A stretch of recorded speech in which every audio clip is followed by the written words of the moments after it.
Hi, this is a proof of concept to show how to deal automated transactions on the Waterriver demonstrator.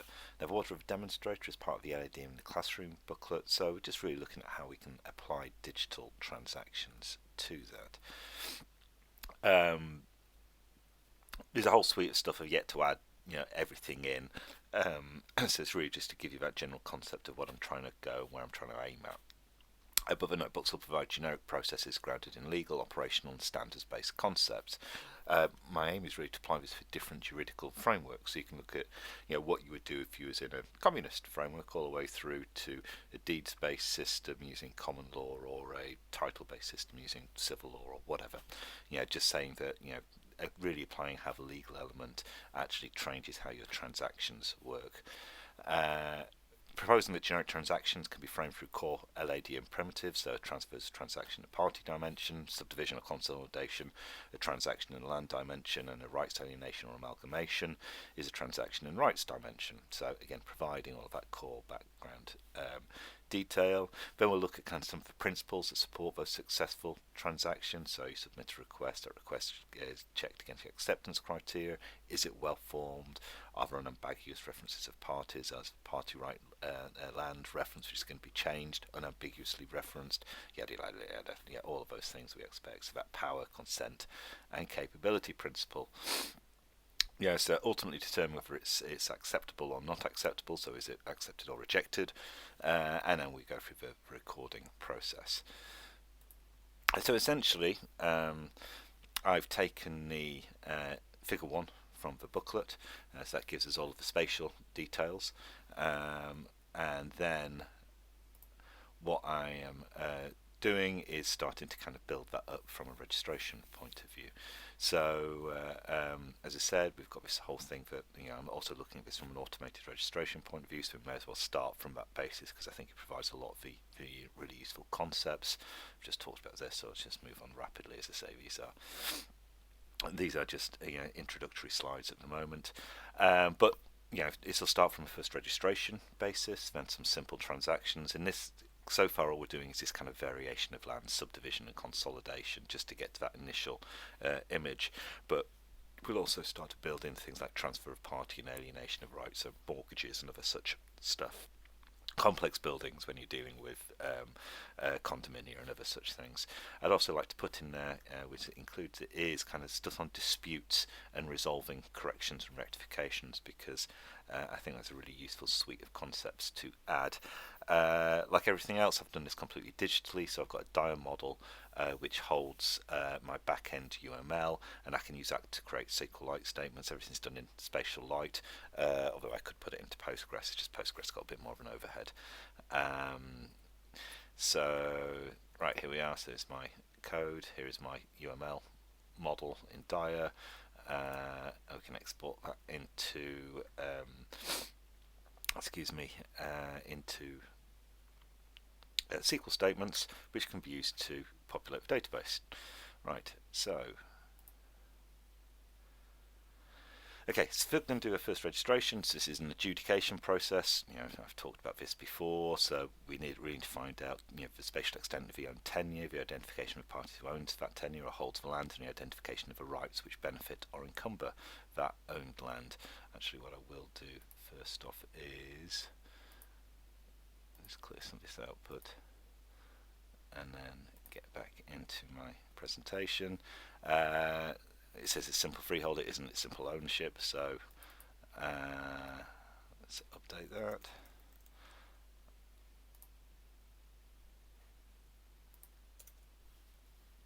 So here is my library, we prepare the database, and so we're doing this. I've decided to place Waterriver outside Deventer because I really enjoyed Deventer. So this is the area just outside Deventer that I've chosen, and we're going to build all of this up on a piece-by-piece basis directly from that, a bounding extent. So here's our first application. We'll have a look at from a machine-readable point of view. So this is the first registration and ownership for the Waterriver development area, and it comes from some supreme agent, crown or juridical agency, and it's going to be granted to the Deventer Council. It has some geometry and it's representing ownership, and it's a one-to-one fractional share, so it's full ownership. So that's it from its machine readable point of view, and this is the boilerplate that we've put around that to create our deed of first registration. So it says exactly the same thing. So this first registration is telling us that the supreme agent is granting a freehold, it's one-to-one fraction of ownership right over the defined geometry to a party described in the atomic transaction. So the application would be checked against registration principles in the back-end code. So does it have specificity, consent, power and capacity? And we run that and finds out, yeah, it passes, it's fine. So we can check against what's gone on in this process. That whole registration process adds in a party. It adds in the land. Here we are, here's our geometry. It adds in the right in land, and it adds a party with the interest in that right and land. So we've got our parties, rights and lands related through in our database. So we can have a look at the state of the cadastral map. So it's an exclusive right to Deventer Council, which is which has this ownership right over this polygon with that specific ID. Let's go back down and let's have a look at that. There we are. So if we go up and down, we can now see, and that's it. We've now done our first registration with its own special number. But we can have a look at it on a slippy map. So here we are. So this is essentially our development area, which we'll now populate with other things. Now I've got a transaction graph in there as well, which we'll possibly talk about later on. So now I'm going to load up all of the other things that are from the LADM.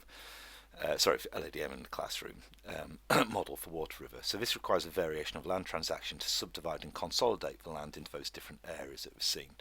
It's never transferred to a third party in this process, so it remains in the ownership of Deventer Council.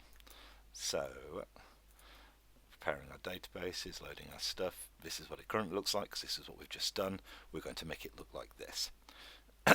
So we're going to create the, excuse me, I think it's 6 major areas first. So if we now query our model, we now have these 6 major excuse me, areas, and those match through to, where are we? Yeah, 1, 2, 3, 4, 5, and then we've got the roads and the river that come out the back of this as well. We have a whole range of different transactions that you can see in that, so we can look at it from a transactional basis. And here is our slippy map again, so we can see that we've got the canal for WR16, the road, which is using a geocentroid rather than actually within its thing, is WR03, and we have each of these different zones areas that we've cut out, and we've had a legally intact process to create those transactions. We now have our transaction graph, so we can see this from the beginning. So here's 1, so this is how we subdivide to our different transactional areas, and you can see we have this cadastral units that are being changed every time a transaction occurs on it.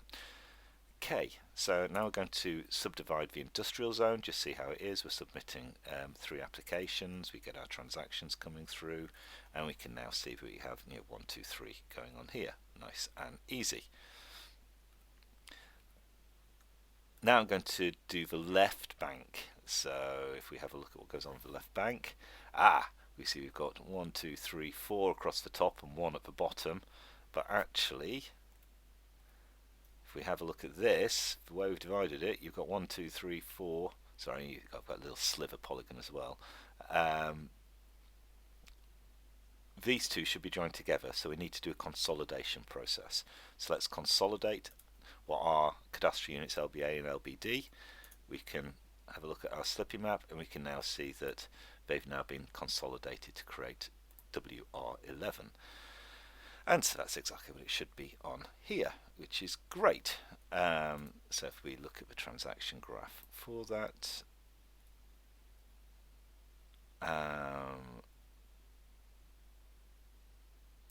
we can see this kind of consolidation process running through here, but I don't really have time to talk about that. The transaction graphs are really cool. So we can add in the rest of the different areas, because you're now seeing basically the subdivision and consolidation process in action here. and we now have all of the cadastre units that have been created. Unfortunately, you don't really get that much control over the colour on these things, but you do get to see it in here. So here are all of our different cadastre units, each with the right number. So 06, 05, 04, 02, 01. We've got all of the code that kind of makes this happen. We have all of the geometry, so I start to see this as a very useful little supplementary thing against which the LADM in the classroom booklet can be used. But I'll be starting to kind of build on this when I have a bit of time. So yeah, hope you like it. I look forward to your feedback.